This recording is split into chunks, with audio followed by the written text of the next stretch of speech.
বিশ্ব ঐতিহ্য সুন্দরবনে রয়্যাল বেঙ্গল টাইগারের দেখা মিলছে বেশি বেশি।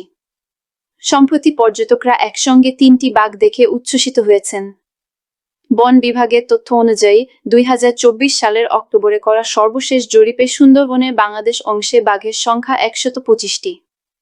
2028 সালে এই সংখ্যা ছিল 124টি এবং 2015 সালে 106টি।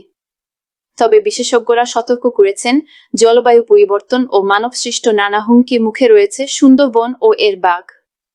গত 8 জানুয়ারি সুন্দরবনের কটকা অভয়ারণ্য এলাকার বেতুমন নদীর পাশে 3টি বাঘ দেখতে পান পর্যটকরা। এমভি আলাস্কা লঞ্চে থাকা 5 জন পর্যটক প্রায় 40 মিনিট ধরে বাঘগুলো পর্যবেক্ষণ করেন। এর মধ্যে 2টি প্রাপ্তবয়স্ক বাঘ ও একটি বাঘিনী ছিল। ট্যুর গাইড মো.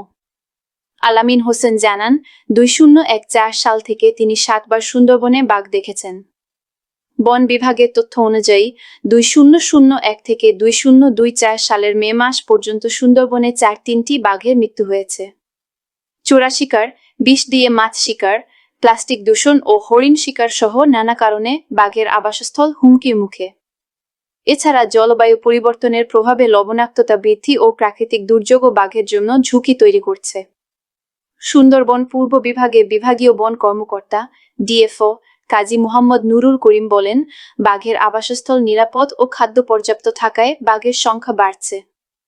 বাঘ সংরক্ষণ প্রকল্পের আওতায় 1-2টি মিষ্টি পানির পুকুর খনন ও 1-2টি উঁচু মাটির কিল্লা তৈরি করা হয়েছে, যাতে বাঘসহ বন্যপ্রাণী নিরাপদে থাকতে পারে।